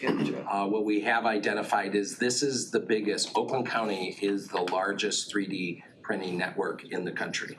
And so I think the communication or marketing says, what is it, Vicky? Says the largest 3D printing network in the country is in Oakland County, not California. So, That's true. That's good. and this is important for us to continue to lead the way because we have a lot of small manufacturers, and those small manufacturers are the ones that will get gobbled up if they don't embrace the Knowledge Center and this opportunity. And that's why we're really pushing forward on this. The other thing too, I want you to understand too, from an Oakland County perspective, it's why are we making this broader, right? It's going to help Oakland County. We're there, we're through the learning curve. So as we broaden it, it's only gonna help us. If somebody up in Traverse City starts to adopt 3D printing, they're gonna use us and our network that's down here. So it's gonna benefit the manufacturers. So it isn't for us to hold and hope that the others don't get it. It will make us better and our manufacturers too. So I think that's an important point. Sorry. Yes, so I will go to Commissioner Marco. Yeah, thank you. I did ask to have you guys come back and tell us where we're at, so I'm grateful to see this.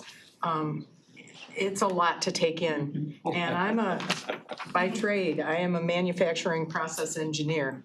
So you've put me out of business, basically, the way I think and the way I do things. Not necessarily, but we're talking about. I know. There's a new job. There's a new job coming. Right, and I'm always there. Yes. But, Go back. so how does the company know they need this? Or how do they know that they need to be part of this? Or how do you find them? Or do they come to you? You're describing all the efforts of Automation Alley from, I would say mid 2014, And this has always been the challenge. What you're identifying is the challenge. It's the awareness of this technology cannot be ignored. This technology disruption cannot be ignored. And I can see manufacturers struggle with it because they have experienced so much technology hype in the past that this is one of those things that they'll be like, you know what, my OE is going to tell me, if I'm in the automotive space, let's say, if I'm a supplier, GM will tell me, Ford will tell me, Toyota will tell me, Stellantis will tell me what I need to do. You don't need to tell me. The problem is they won't tell you, because as we're talking to manufacturers who are producing a component, subtractively, formatively, what have you, the OEs are trying to figure out, how do I produce a completely different component additively that doesn't even require this? And so it is a huge challenge for us, but I think we've done a great job. So one of the things Automation Alley does on the Automation Alley side of the business is what we're calling the Essential Manufacturer Program. And this is in partnership with the MEDC, where we basically say, if you're a small manufacturer in the state of Michigan, you get a free membership and just be engaged, just learn. And what we're finding is, as much as it is hard sometimes to get the awareness piece, as soon as the awareness is there and the first opportunity is uncovered, they flip, because they're small, innovative, nimble organizations. So they flip on a dime. We had a company in phase 1, traditional manufacturer, COVID had just hit, and the owner, who was in his 60s, was about to close up shop. He was just completely distraught. And we gave them the printer, and initially he was a skeptic, but he produced one component that cost him $100 to buy traditionally, and he printed it on this printer for $2. And that was the only thing that he needed. It's been in the state of county address a few times. Yeah, but he's the best example of a person who was not a believer, and the next day he sends out a memo to everybody in the organization. I want you to find all applications for this 3D printer. And he then went ahead and bought a laser welding machine, completely unrelated, but software driven. So you're identifying both the challenge, but also what we see as the opportunity, which is these small manufacturers, once they figure it out, we almost have to just get out of the way. So, but it is a challenge. And the way we do it is we do it with programs. We're working closely with Thrive. And it's important to know, I'd like to, if it's okay, Sean, I'd like to add. So we have been talking about this program. Obviously, we did a phase 1. We have 250 friends of theirs in Oakland County already that are talking to their other manufacturing friends. So we have already, before we launch this, a backlog of 150 companies that have already raised their hands and said, we want to be next. So I don't think we're gonna struggle to get to the scale. I think where we will struggle is to teach them enough so that they have the confidence to make this transition. Because most of these business owners are older and they say, when my business becomes unprofitable, I'm just gonna close the door. That is an awful outcome for Oakland County, because those assets don't get reabsorbed. I wanted to say to Sean, they just go away. the money gets reabsorbed to other companies who have capacity. It's not like someone comes in and buys a small. You know, GM went bankrupt, those assets continue in another way. You just recapitalize. If you're a small and you go out of business, poof, you are literally gone and those people don't have And that jobs. capital equipment, because of this transition, is depreciating more than what the accounting depreciation would be. Yeah. Because the business depreciation of those assets is substantially higher than what you might do on an accounting depreciation scale. So that's the bigger risk. Another way that we're marketing that's important is we have a defense and aerospace event on Monday in Auburn Hills. And so this will be on the agenda. It's integrated with the events that we're doing as well in the manufacturing. So left hand and right hand are working together to bring the community together. But I know you said it flippantly. So if I'm a process engineer, what do I do? I think what's going to happen is, and this is true, right? So we have the inventors, we have the engineers who have come up with a product and then they throw it over the wall and say, manufacturer, figure out how to make 1 million of these. And what's going to happen is we're going to basically have much higher opportunities to do what we call outcome-based design. And all those process engineers who understand materials way better, they are going to probably be the better design engineers in the future. It's just that they have to change their thinking from formative and subtractive to let me understand what the customer wants, the human impact of my design, and not just how do I make 1 million of these. So I think that mindset needs to be changed, but the foundational skills they have. So I don't think it's gonna be as bad, so. Yeah, no, it's okay. And we thank you for your presentation. I know we could dig in much deeper to this. I do wanna try to capture some voting before I lose one more of my commissioners today. So we can receive and file. I have a motion I see you got the clock, so I knew you had someone. by Markham, supported by Long. Supported. Let's Receive and come to file, vote on right? this. It's a receive and file. We can have some offline insights as well. I think Commissioner Whiteford's gonna be looking for some. Well, Madam Chair, thank you for the opportunity. I know we had 3 big programs, but these are 3 big appropriations that took place, you know, from an ARPA perspective as well. informative. So we wanna make sure that we're in front of you and keeping you updated. Should have a study Thank you. session. Thank you. And then have the meeting. All right, that motion carries. Thank you, gentlemen. I see you. All right, so we're gonna zoom into our agenda, our regular agenda, or consent agenda. Can I get a motion to? I'll move those too. Move those by Commissioner Long, Yep, supported by right Johnson. party, yep. And this is on item 9, consent agenda. Any questions or thoughts or anything? City, Village of Clarkston and Township of Holly? Holly. Seeing none, we'll go ahead and prompt the vote.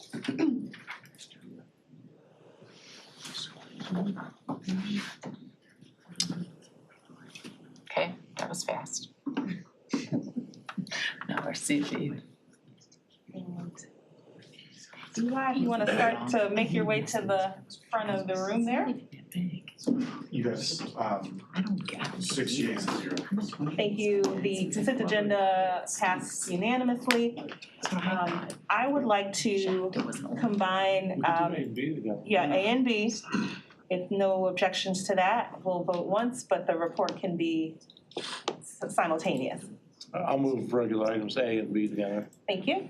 Supported by Johnson. All right, Eli, welcome. It's good to see you in person. It's good to be here. I want to go quickly because of the matter of time. Both of these items are before you because there was not a provision for adjustments within the agreements that were structured a year ago. So we have 2 of our transit providers who have reached this point in the year. There's money in certain categories that they have not expended. There's a need to expand their vehicle fleets.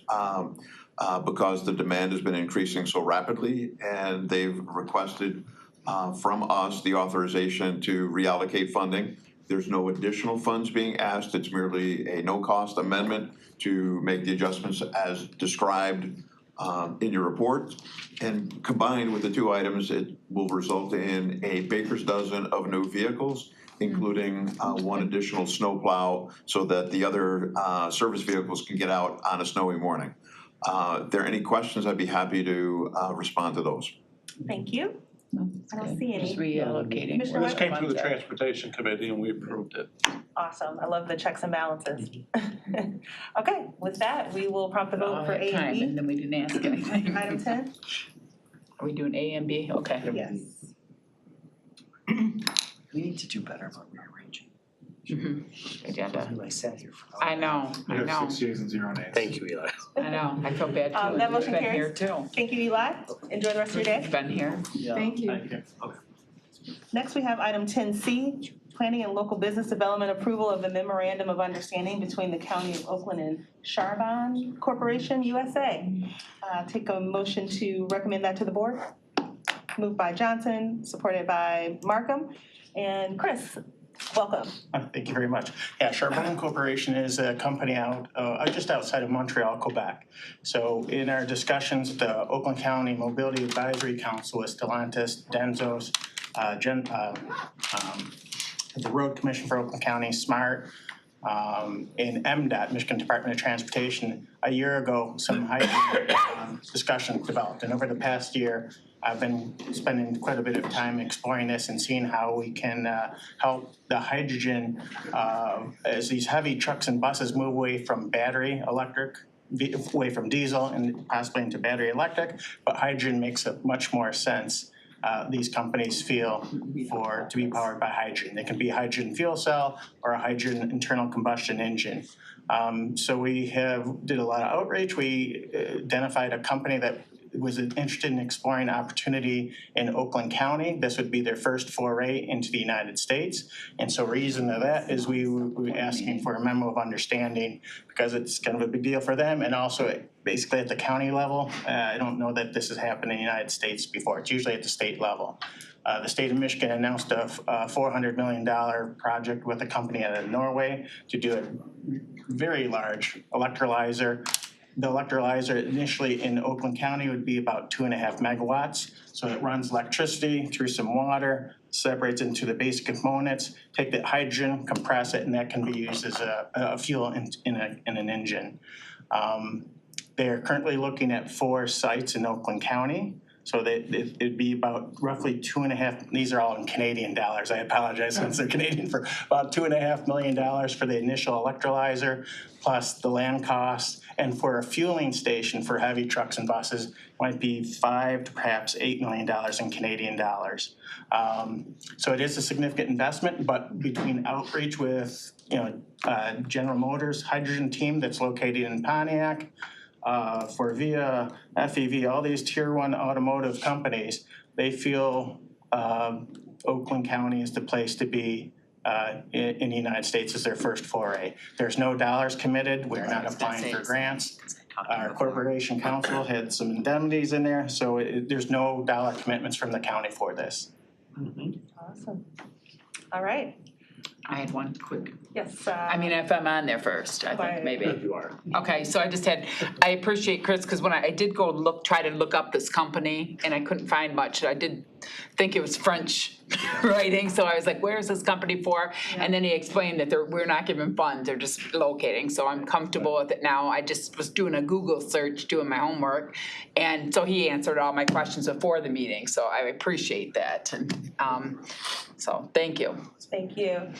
Commissioner Rahman? And just to be clear, this doesn't commit us to anything, right? All this allows us to do is have that discussion, it's an exploration. It's just traditional economic business development services. It's site location, making connections with those tiers. And our goal is to help that hydrogen ecosystem develop and grow in Southeast Michigan, especially with all the truck traffic going into Canada and back. Perfect, makes sense. Thank you, Commissioner Rahman. Commissioner Johnson, followed by Markham. Thank you very much, Madam Chair. I just want to say how excited I am about this. Jane Broad and I had coffee last week and we talked about this. And Forvia, so I represent Auburn Hills and Rochester Hills. Forvia's in my district. Chris, if you want to talk about a fun field trip, this is it. The innovation that they're doing about hydrogen at the hydrogen sphere is so cool. Obviously, I drive an EV. I love my EVs. But the one thing that kept getting, kept choking us up at the state level with thinking about the future of mobility is like, what do you do with a full garbage truck that weighs too much with a battery pack to drive on streets that are like municipal ordinance based? So like hydrogen is a great solution for that. I love the innovation behind that. So I'm just, Think of that as a weight, yeah, Yep. that's true. it just weighs too much. And you don't want to break our streets because of that Not too. anymore, right? So Yeah. yeah, so thank you. Yeah, and the range goes down in cold weather. Right. And you better believe we're gonna let the world know, and this happened in Oakland County, as we call on Asian and European companies. This is happening here. Explain that a little bit. That was good. Thank you. Commissioner Marco? This may border on a silly question, but the water that we turn into hydrogen, the volume of it, is it, in the future, do we foresee that we would have issues taking water out of the watershed and not replacing it? Analogous to what's happening with fracking and some of the out west where they pull the water out for all kinds of business uses and it doesn't go back. And, you know, we got Nestle pulling water out of the state of Michigan right now, putting it in little bottles and sending it to wherever. So my question about this is, as we develop this process, where does the water come from, and is it at volumes such that it's gonna cause long-term environmental issues in another way for us? It's my understanding, it takes about 2.5 gallons of water to make 1 kilogram of hydrogen. And running electricity through that. One of the interesting sites that they're interested in is near wastewater treatment plants. So as that water comes out of wastewater treatment plant and into wherever, you know, back into the system, you might be able to take some of that water. It's clean enough, it's been processed enough that they can utilize that water. So it's not necessarily just pulling it out of the. But it's still not going back in the river. Right. Right. And the byproduct is also, you know, your exact oxygen, obviously, and that can be also used for other purposes. But yeah, the water, I feel like I'm not really answering your question too in You're depth, not, but that's, it's just an issue that, you know, pops to my mind. If you're gonna use, if its main resource to make the hydrogen is the water, which it is, where's that water come from? How much of it are we gonna use, and are we gonna affect the watershed at all by doing it long-term? I mean, if we switched everything to hydrogen, and you, I'm sure you don't have the answer, but you run in those circles, so you can tell them, I had a commissioner ask about the volumes of water. I will Because I don't want hear us about to that be, today. I don't want us to be the fracking center of the world 20 years from now, where we've wrecked our environment because they've been Fracking is taking out all the water. Putting different chemicals into the ground as well to extract. And then they have that water that is no longer used, you know, so, yeah, that's. Very important to note. Thank you for lifting that, and we will carry the torch into perpetuity on those types of things. So do be our mouthpiece if ever the chance comes up. We'll go ahead and prompt the vote. It's a lot. It's a lot of water for 1 kilogram. Did you say 1 kilogram? It's a lot. It is a lot. Right? Because a kilogram's small. Commissioner. That's right, I did, and I hit submit. It's being a bit slow. We still have a quorum, right? 1, 2, 3, 4, 5, yeah. Good to see you, Ron. Good to see you too, Gwen. Don't drive fast. It's been a little slow for me here, Commissioner Long. Oh, it didn't take? Yes. Yeah, it's just being slowed along. Yes, sorry. Markham. Yes. Yes. 6 yeas, 0 nays. Thank you. That motion carries. Thank you, Thank Chris. you. Thank you for answering my stuff before the meeting. Didn't mean to stump you. Well, that's a good question. He knew that 2.5 for 1 kilogram. Right. That's good. That's pretty good. Come on up, Jennifer. That's good. And we will, Factual. I'll entertain a motion to open item 10D, interlocal agreement with the city of Novi, Yeah, this is 2023 a library good one. request. How are you moving Novi? Oh, she's moving it. Yeah. I'm not moving it. Commissioner These two. Rahman and And they're Markham. both here, Yeah, yeah. sorry Phil, about don't be so It's actually greedy. his district. Yeah. Awesome. Oh, suburban's your district. All right, Jennifer Llewellyn, definitely, we welcome you. Thank you for your patience. The floor is yours. Thank you, Madam Chair, and first of all, I'd like to extend my condolences on the passing of Commissioner McGilvery. I was born and raised in Madison Heights, so Mr. McGilvery was a legend in our community, grew up with his children, so my condolences to all of you. Thank you. We are requesting your approval of a resolution between an agreement with the city of Novi for police coverage for my Kirk Quest Southeast, which is taking place just 6 days from today. I'm sure you can feel my anxiety here. It's kind of like the last 10 days before a wedding. Very chaotic right now with the final pieces. So just a little bit about what we're expecting. We have about 7,000 high school students that are registered to attend from 100 different high schools from Oakland, Macomb, Wayne, Washtenaw, Livingston, and Monroe counties. The majority of those students are from Oakland and Macomb counties. We have 500 teachers and counselors joining us, 1,000 volunteers from companies, labor organizations, educational institutions, and nonprofits who will be exhibiting 180 different occupations. And we have 200 fantastic volunteers ensuring that this event runs smoothly and safely for our students and guests. Obviously, with that number of individuals, safety and security is our top priority. We do have an agreement in place with the NAIAS security team who provides security at the Suburban Collection Showplace in Novi, but we did make a decision to secure 2 police officers from the city of Novi as well. They've been extremely gracious and so helpful. Those are at $73.45 per hour. They will be there for the event entirety, 2 of them joining us. There's no cost to the county for this effort at all. We raised $240,000 in sponsorships from organizations and partners. We're very, very proud of that.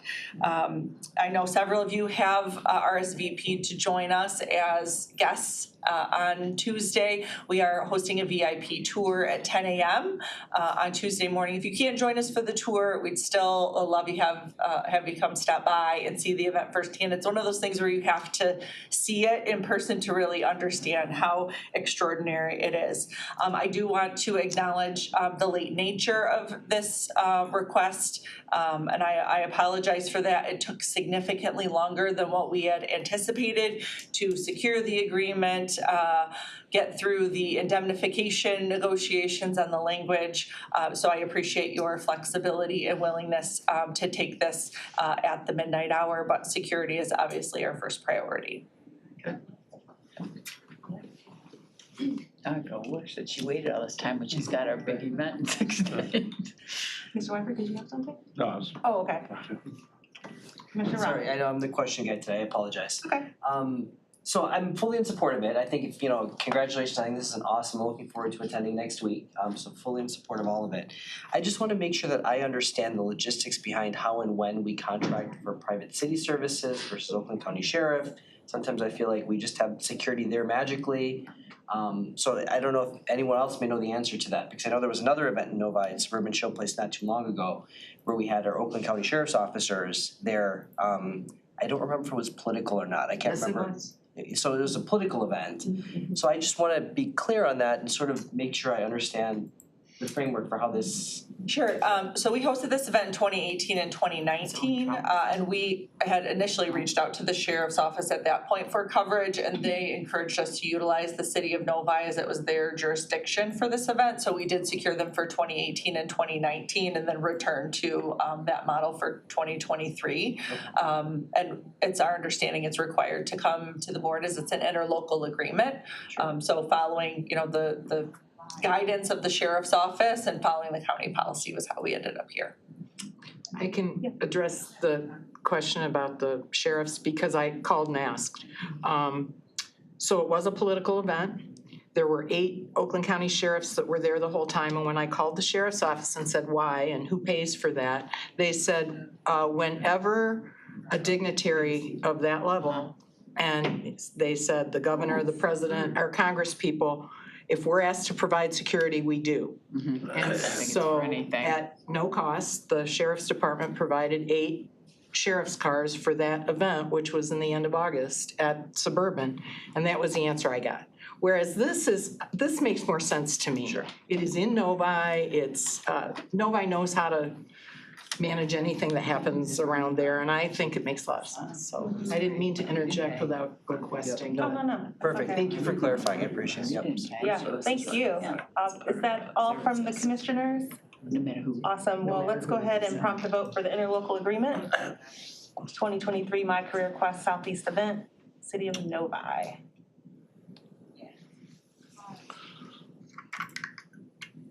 You have 5 yeas and 0 nays. Alrighty, that motion carries. Good luck. Thank you, Jennifer. Break a leg, starting to sweat, yes. We'll see you there. I went last year, and it's just such a great That takes event. us It really is. I to- can't go this year, but you definitely should. Yeah, that takes us to item 11, which is our second public comment. If we have anyone from the public who'd like to address this committee, now's the time. We welcome you. Seeing and hearing no one coming towards the front to speak as public comment, we'll go ahead and close that. Are we good? Pardon me. And with seeing nothing else coming from the body, we'll go ahead and adjourn this very robust Economic Development Infrastructure Committee meeting for the day. All right, now what do you have next? Do you have something before?